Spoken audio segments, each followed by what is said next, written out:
buscadores, como bien sabéis, siempre estamos buscando soluciones, respuestas, sobre todo ahora, en estos tiempos de incertidumbre, tiempos en los que, desde todos los medios de comunicación, ya nos hablan del gran colapso económico, de la recesión económica que viene, que dicen que pues será la mayor recesión desde el crack de 1929, incluso mucho peor que la que vivimos en la crisis financiera de 2008. Y para encontrar respuestas, vamos a contar con Fernando Trías de Bes, autor de un libro que os recomendamos desde el programa, que es La Solución Nash, la reactivación económica tras el COVID-19. Fernando, bienvenido. Muchas gracias, Alex.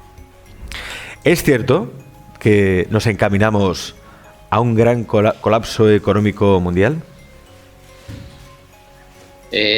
Si no se hacen determinadas cosas, sí, porque la bajada del PIB, el primer indicador, que es el nivel de actividad económico que se está registrando en primer y segundo trimestre, es histórico, pero absolutamente histórico. O sea, pensemos que en la crisis del 2008, el año que más bajó el PIB, bajó en España por lo menos un 4,1%. Solo en el primer trimestre de este año, con 15 días de confinamiento, bajó casi un 6%. Y se está anticipando el PIB de este segundo trimestre, que va a estar por encima del 15% la caída. El Reino Unido ha sido ya del 20% el segundo trimestre. Esto no tiene precedentes. Esto puede llevar a un colapso si no se toman determinadas medidas. El otro día, Fernando, hablábamos con Daniel Stulin, que nos dijo que en Estados Unidos ya 48 millones de personas han perdido su trabajo, que difícilmente buena parte de ellos van a recuperar ese trabajo y que lo mismo va a pasar en todo el mundo. ¿Eso es cierto? ¿Nos encaminamos a aquellas personas que ya no puedan incorporarse al mercado laboral? A ver, Alex, esta crisis tiene una característica muy distinta a todas las anteriores. La primera es que tan repentino y tan agudo no ha habido ninguna. Las crisis son más, se va destruyendo empleo más poco a poco. Aquí el problema es que el confinamiento ha hecho que tanto la demanda como la oferta se paren de cuajo. Pero también esta crisis tiene otra cualidad, que es temporal. Y esto es muy importante. Nosotros, en cuanto haya una solución farmacológica y podemos poner más o menos un horizonte, esto se acaba. Es decir, aquí no se ha roto nada, no se ha roto ninguna máquina, no hay una shock de oferta como en el año 74 con la crisis del petróleo. Es decir, no ha habido una disrupción tecnológica, no ha irrumpido un país que está pues con unos costes determinados laborales o con una innovación tecnológica, está desbancando a otros países. No está sucediendo nada de todo esto. Todo se ha parado porque estamos inhabilitados para consumir, en parte, y trabajar. Ahora, en cuanto eso se solucione, podemos volver a la actividad. Por lo tanto, esa destrucción de empleo, esa pregunta que me hacías es, durante un tiempo sí. El tema es, que es un poco el contenido del libro, la solución Nash, que es lo que hay que hacer durante este año para que no se destruya tejido empresarial y no se destruya tanto empleo, porque entonces cuando acabe este periodo tan breve de tiempo que es encontrar una solución farmacológica, pues entonces la economía puede volver a funcionar normalmente. Porque, Fernando, pongamos que tú eres ministro de Economía, que tienes capacidad de decisión. ¿Qué crees que deberíamos hacer como país, como Estado, o qué debería hacer un Estado para minimizar los efectos de esta crisis? Comprar tiempo. Lo diré en una sola palabra, comprar tiempo. Es lo que explico en el libro. Comprar tiempo en términos económicos. Fíjate, yo más o menos en mi credo económico, por decirlo de alguna manera, soy más de corte liberal que no keynesiano, pero en estos momentos, durante un año y pico, voy a ser keynesianista total. ¿Y comprar tiempo qué significa? Significa que el Estado haga que el tiempo en términos económicos no corra. Y esto no son ayudas, esto son indemnizaciones, que es algo muy distinto. Es decir, ¿y por qué son indemnizaciones? Porque gente que está dejando de ingresar es que no puede porque ha tenido que estar confinada. Entonces, el Estado tiene que sostener artificialmente la economía un año. Tiene que sostenerla artificialmente. Es que si no, el coste de no hacerlo va a ser mucho mayor. Porque es lo que tú comentabas, una destrucción de empleo tan masiva como la que estamos viendo en Estados Unidos y que en cuanto se levanten aquí también en España las prohibiciones de despido, se va a desbocar el desempleo seguro. Esto se puede convertir en algo estructural. Si empiezan a desaparecer empresas y tejido empresarial, efectivamente el tiempo de levantar esto luego es mucho mayor. Por eso es absurdo no sostener la economía artificialmente durante un año. Entonces, pero, Fernando, ¿hay dinero para sostener a tantos comerciantes, a tantos autónomos, tantas empresas? Obviamente, han visto su actividad parada. Muchos que se dedican a servicios, a turismo, que este año difícilmente se van a recuperar. ¿Hay dinero para mantener todo eso? Bueno, en España no, pero en la Unión Europea sí.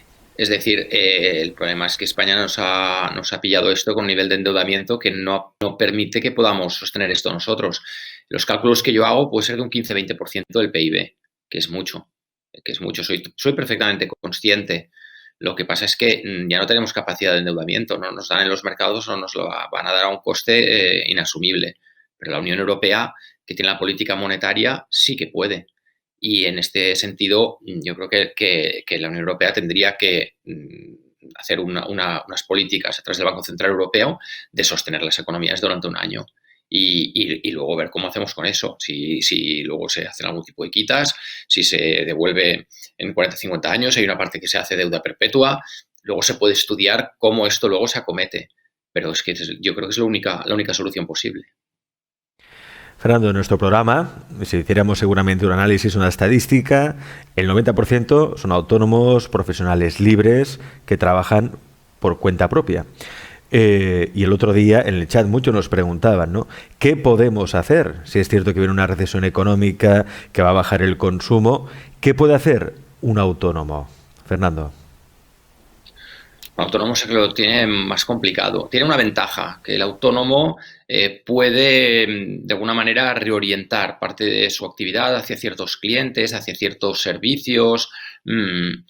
Tiene más movilidad, digamos, profesional, ¿no? Una empresa, incluso una pyme, ya tiene una serie muchas veces de inversiones realizadas que le lastran mucho más. Entonces, el autónomo lo único que puede hacer es, uno, minimizar evidentemente todo lo que sea costes, minimizar gastos e intentar determinar dónde todavía quedan bolsas de demanda, que las hay. Hay sectores más indemnes, hay sectores mucho más afectados.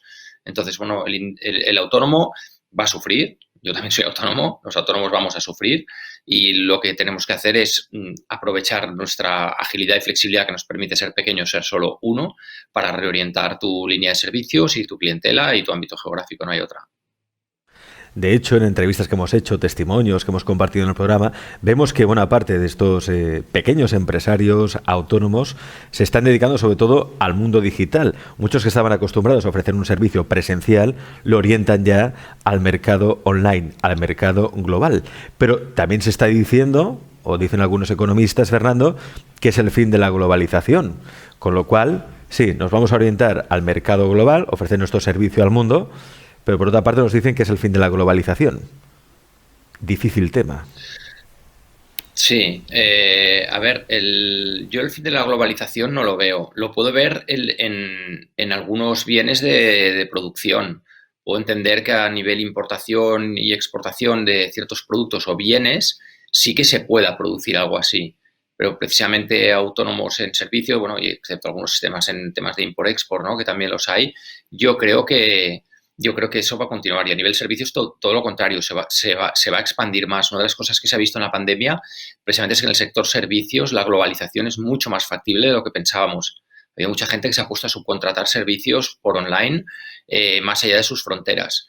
Y, por lo tanto, pienso que en el ámbito servicios la globalización va a ser mayor gracias a estos meses de descubrimiento de con lo que nos puede permitir la tecnología más allá de las fronteras. Otra cosa es que luego, por políticas determinadas de ciertos países más restrictivas a nivel aduaneras o a nivel protección interna, sí que hay algunos sectores en que veamos un cierto retorno más al ostracismo, ¿no? Si quieres, o a la producción propia. Pero el mundo está muy, muy globalizado. Está muy globalizado. Siempre, evidentemente, se puede retornar. O sea, el principio del siglo XX, el 1900 y pico, la globalización del mundo era muy alta también, muy alta. Y luego, la verdad es que hubo un retroceso de casi un siglo. Pero yo creo que eso es una era distinta y que va a persistir. ¿Pero no crees que eso, Fernando, nos va a llevar a un empleo aún más precario? El otro día yo tengo una amiga, bueno, es terapeuta, tiene un centro de terapias, y me decía, mira, he contratado un community manager que me trabaja desde Colombia, porque claro, por la diferencia de precio, ¿no? del valor de la moneda, pues me trabaja, me cobra 5 veces menos que lo que me cobraría un community manager aquí en España. Con lo cual vamos a contratar a gente de fuera, ¿no? Y a la gente de aquí no la vamos a contratar porque cobran más. ¿O no? Pero un community manager es un community manager del Reino Unido, cobra también 4 o 5 veces más que el de España. Entonces, te quiero decir que depende con qué país te compares. Por eso hablaba de esa movilidad geográfica del autónomo a través de lo digital. La otra opción si evidentemente el de Colombia sustituye al de España, pues ahí perdemos, tendrás que bajar tus precios. Pero si tienes idiomas o tienes capacidad, puedes tú sustituir al de otros países donde el nivel adquisitivo es mayor. Entonces, bueno, todos estos son vasos comunicantes. Y lo que sí que es cierto de lo que dices, Alex, es que cuando se acelere la globalización en los servicios a través de la tecnología, iremos asistiendo paulatinamente se irán alineando muchos de los costes laborales que hay por el mundo. Ahora bien, esto no es totalmente inmediato y sobre todo el sector servicios y a nivel autónomo también luego hay muchas derivadas, ¿no? Hay muchas casuísticas de proyectos, hay proyectos más complejos, hay proyectos más complejos técnicamente que se pagan mejor. Entonces yo creo que también hay que pensar cada uno muy bien la especialización. Si ese community manager no tiene ningún tipo de especialización, pues probablemente le podrá sustituir cualquier otro community manager de Latinoamérica que va a trabajar a un menor coste. Si tú tienes unas habilidades especiales, tienes idiomas o tienes una especialización en algo que un nicho te lo va a valorar, pues ahí podrás optar a unos mejores costes. Por lo tanto, ahí es un doble mensaje el que estábamos hablando, que es hacia dónde voy, hacia qué geografías voy y luego qué nivel de especialización o cuál es mi valor en el mercado. Ujú. ¿Cuál es mi valor en el mercado y formarme para aumentar ese valor, especializarme de esa manera? No competiremos con el precio, porque si tenemos que competir con el precio ya estamos vendidos, ¿no? Pero hablemos de eso. Es interesante esto que apuntas, Fernando, de que al final todo se va a alinear. Se habla incluso de que se va a crear una moneda única. No sé si será una criptomoneda, no sé cómo lo van a hacer, pero se habla de una economía única mundial, una economía unificada a través de una moneda única. ¿Tú crees que se podría ser una opción viable para resolver el problema, la recesión que se nos viene encima? No, imposible. Imposible por un motivo muy claro, porque si ya lo estamos viendo con los Estados miembros de la Unión Europea, la moneda es una parte importantísima de la política de un país, es la política monetaria. ¿Qué sucede a España y a otros Estados miembros de la Unión Europea? Que tenemos un instrumento global a nivel europeo, que es la política monetaria, con políticas locales.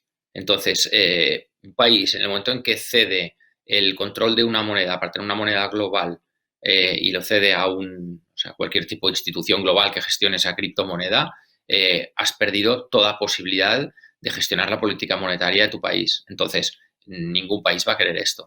Si ya en Europa llevamos los años que llevamos y todavía no nos ponemos de acuerdo si acabamos de trasladar las políticas fiscales porque ya con la política monetaria hay demasiada disparidad, imaginaos un país gestionando esta crisis cediendo la política monetaria a una entidad o un ente global. Imposible esto, vamos, no lo veo. Otra cosa es que el propio deseo de los internautas, de los consumidores, de las personas, de los ciudadanos, decidamos para ciertos intercambios utilizar criptomonedas. Pero eso es un tema distinto. Pero a nivel solución política a la crisis, en absoluto lo veo. ¿Qué opinas? Ya que hablamos del tema, porque se está hablando mucho últimamente, ¿qué opinas del mercado de las criptomonedas? ¿Es bueno invertir en criptomonedas en el contexto actual? Yo siempre he dicho que para mí las criptomonedas, el valor de una criptomoneda hasta ahora se han comportado como las burbujas y además de una manera muy, muy clara. Si tú miras los perfiles de las curvas de las criptomonedas, son propias de burbujas, son clavadas, las pones una enfrente de otra y son clavadas.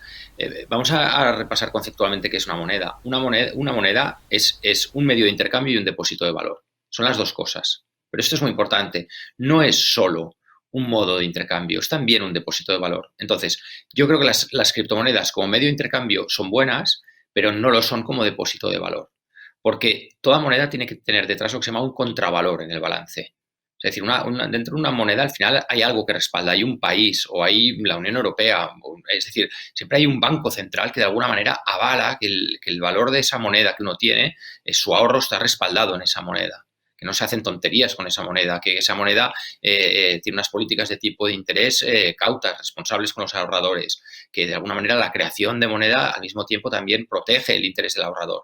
Entonces, una criptomoneda es un tipo de solución que está en manos de un software o está en manos de una empresa privada o de una startup que nadie sabe qué tipo de regulación va a realizar en cuanto a la cantidad de moneda en circulación. Entonces, yo creo que las criptomonedas como medio de intercambio sí que las veo, como depósito de valor o medio de inversión, no. Hoy por hoy no. Repasemos soluciones para lo que se nos viene encima. Reorientar nuestro trabajo, todo lo que podamos, obviamente, al mercado global, añadiendo un valor añadido. Importante, especializándonos, formándonos, dando algo más, es decir, competir con los otros, pero no por el precio, que es lo importante.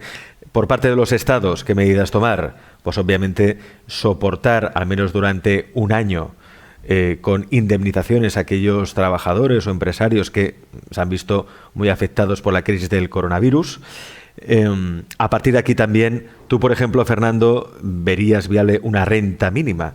Es decir, que todo español, por ejemplo, en el caso de nuestro país, cobrara una especie de subsidio todos los meses.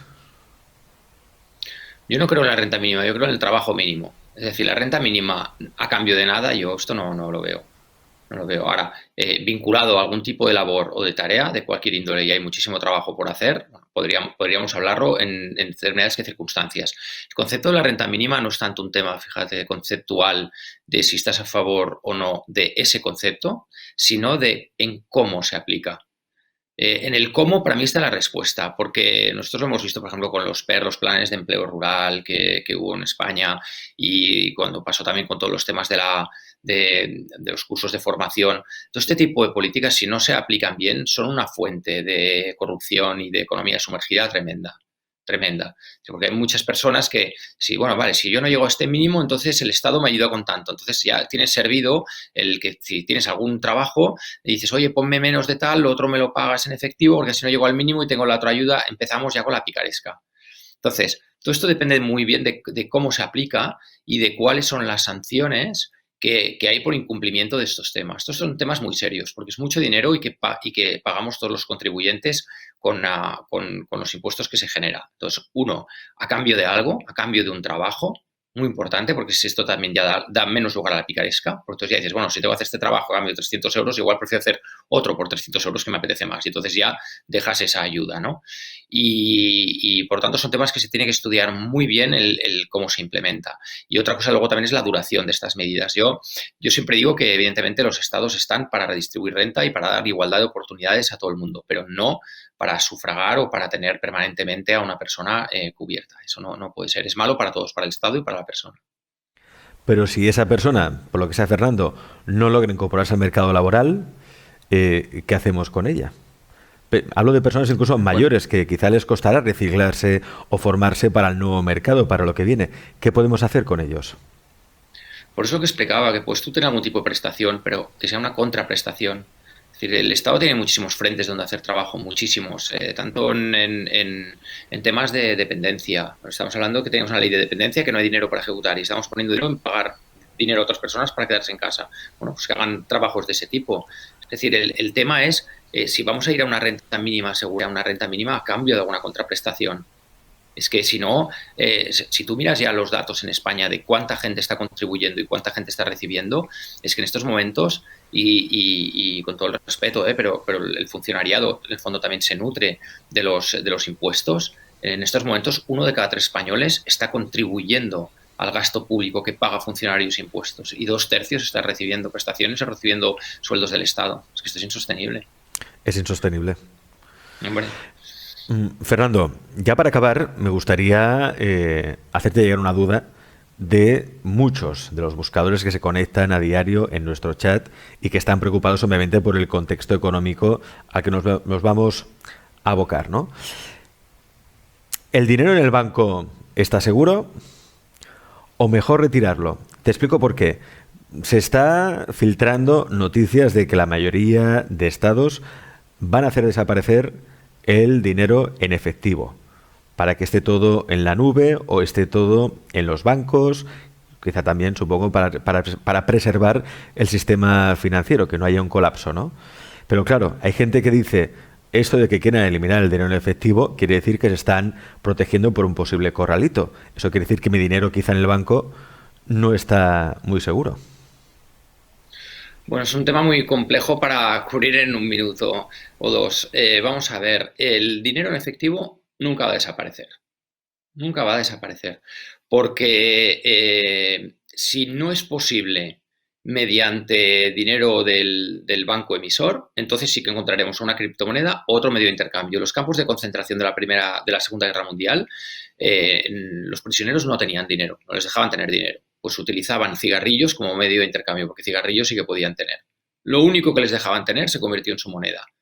Y los ciudadanos, en otro sentido, haríamos igual. Si al final aquí no nos dejan tener dinero metálico, acabaremos utilizando lo que sea, hasta pepitas de oro.